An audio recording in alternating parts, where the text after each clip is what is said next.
Ifatika eo amin'ny taranjandromantsika tanterahana omaly sy androany tetsy amin'ny dobo filomanosan'ny SK ny fiadina ny tompondakan'i Madagasikara eo amin'ny dobo filomanosana 5 metatra niakatra ny isan'ny mpandray anjara ary ny antombo amin'ity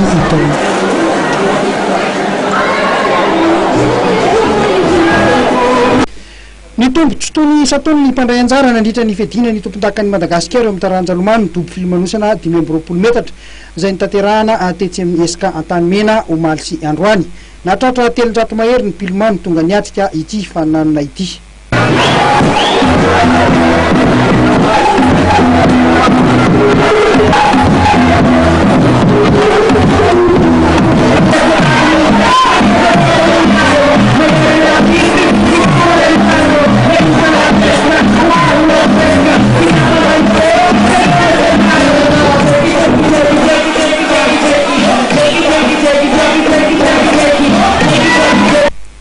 Zava-bita maromaro no noatsarain'ireo pilomano nandritra ity fananana ity ka isan'izany ny teo amin'ny 50 do izay noatsarainy tendrona valina idealy avy eo amin'ny Kosarana Tsirabe 2:30 sekondra sy 9:20, ny Andrabe Jaune Antsa avy eo amin'ny Manajinina 2:30 sekondra sy 7:20.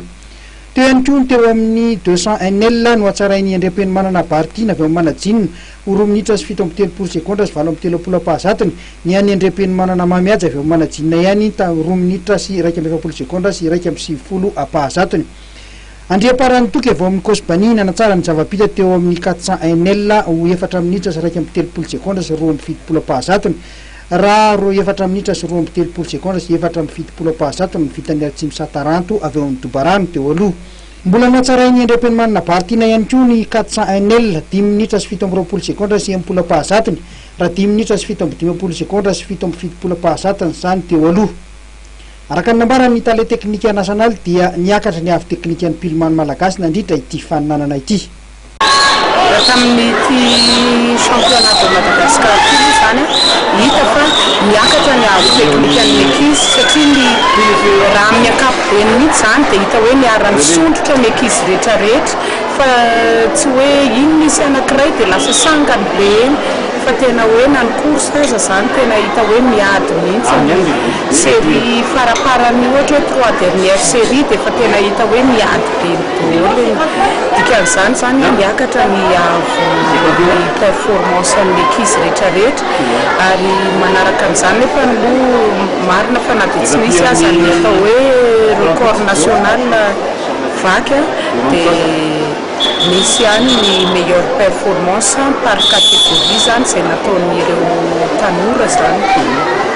Afaka tena koa manana solotena manana anjara ny fédération ny taranjandromanana ny fifananany Chine amin'ireo ankizy aiza ho aiza izay toetatena ny ankizy amin'izay fotoana izay sy masivana ihany koa andrafetana amin'ilay ekipa. Ny masivana aloha zany andrafetana ny ekipa dia efa vita tamin'ny janvier, tamin'ny 21 janvier lasa teo. Ny antony dia efa tamin'ny talohan'ny farany volana janvier nefa tsy maintsy nalefa tany amin'ny ministera araky ny vakin'ny ministera ny listan'ireo ankizy izay présélectionné amin'ny fifanana andeha ho an'ny Chine mariana zany fa misy 3 zany ny pilomano malagasy fa 20 zany ny entina any Chine atreto aloha tsy misy fivanana.